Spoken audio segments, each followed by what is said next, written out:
Hello, Assalamu alaikum.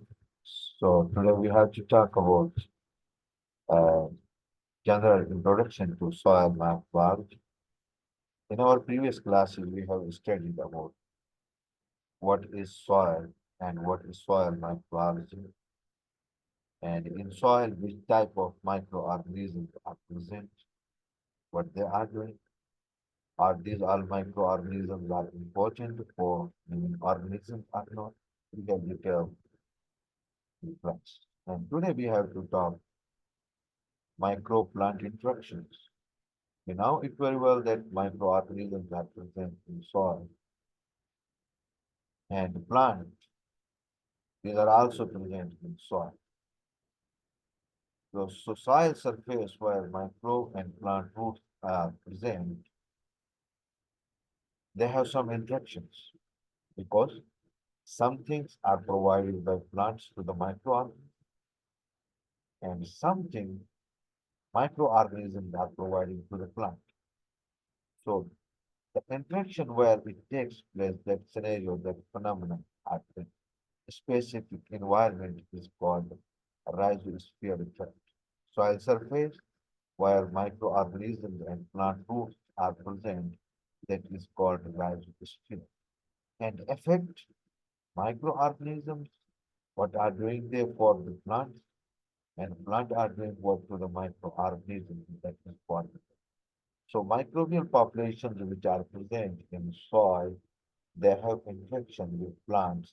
So some type of infections are called symbiotic relationship or symbiotic association, in which plants are providing nutrition to the microorganisms and the microorganisms are providing nutrients to plants because microorganisms have responsibility to decompose complex organic materials into simplest form, which is going to be dissolved in water of the rhizosphere from where plants are and uptake those nutrients for their growth.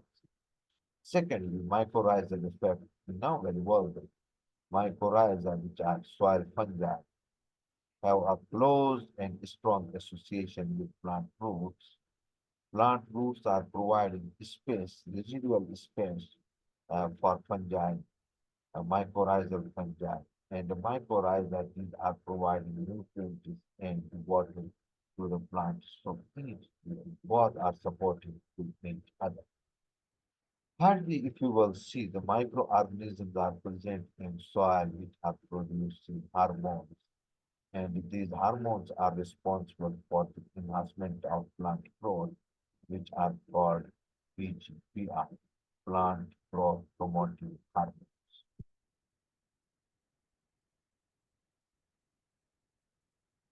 So, in general, soil microbiology, we will see the factor affecting soil microorganisms.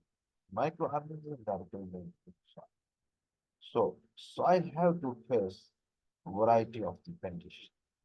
Sometimes soil have to face cold environment, sometimes soil have to face very hot environment, sometimes water content is too much, and sometimes water content is very low. So the factors which are affecting in soil, the microbial population are soil pH. If soil pH is alkaline, so microbial population will be selected accordingly, and the microorganisms which are growing in acidic pH, those will be fit. And temperature, if temperature is very hot, so specific type of microorganisms which are called thermophiles, they will grow. If temperature is very low, so it will select another type of microorganisms which are called saprophiles.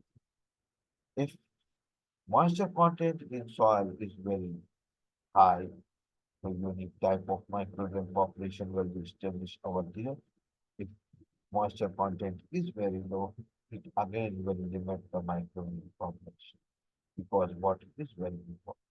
Third thing, which is very important and the important factor which is responsible to determine the microbial population in soil is organic matter content.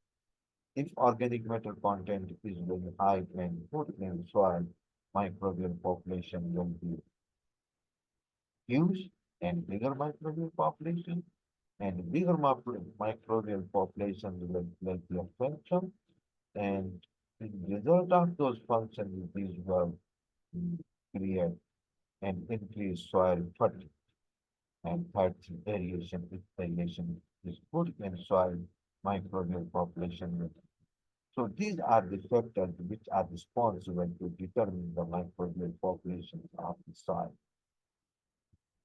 If these factors are high, microbial population will be established accordingly. If these factors are very low, microbial population will be adopted accordingly. So importance in agriculture. Microorganisms are playing very vital role in agriculture.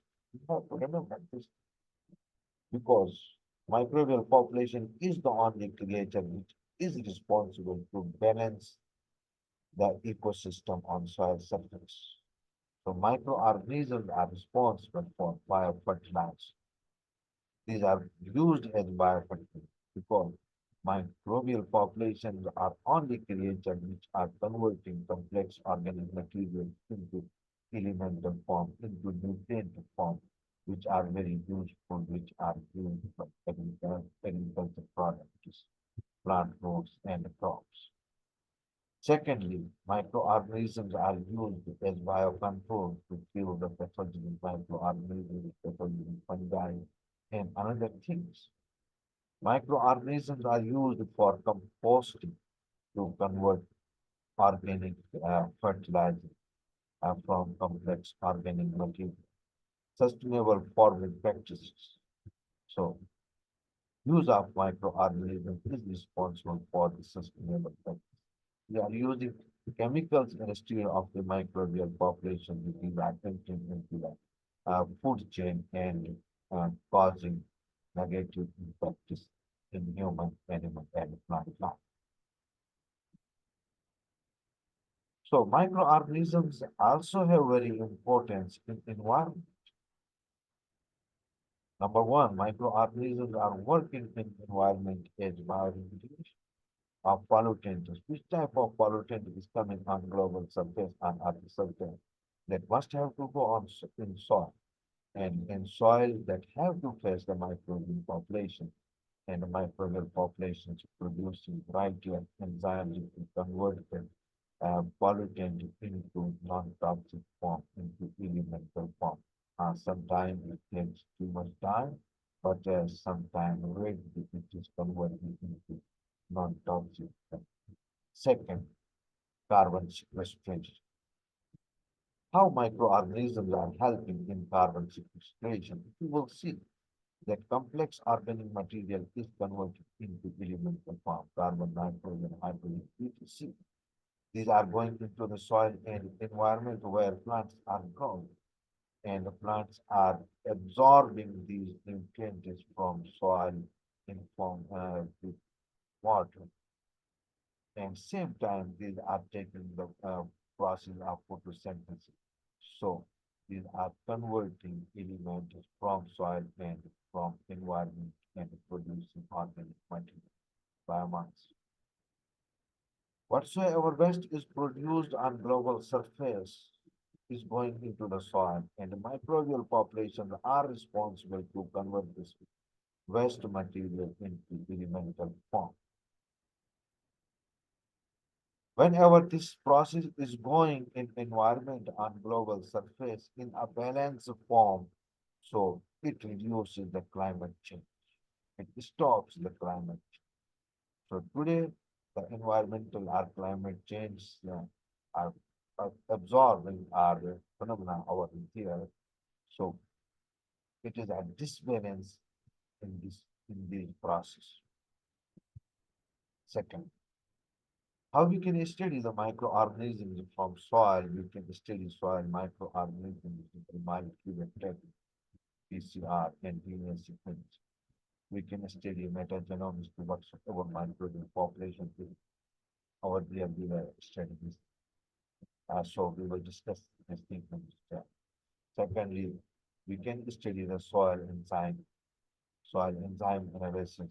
that which type of enzymes are present which are produced by microorganisms in soil and the microbial biomass estimation, how much microbes are present in 1 gram of soil, which is studied by microbial biomass estimation. Conclusion.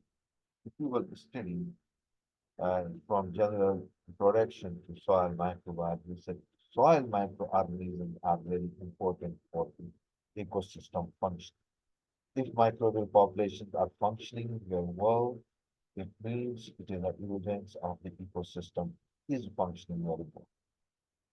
Essential for sustainable agriculture, each microbial populations are active and functioning very well, it means agriculture will be good in those soils.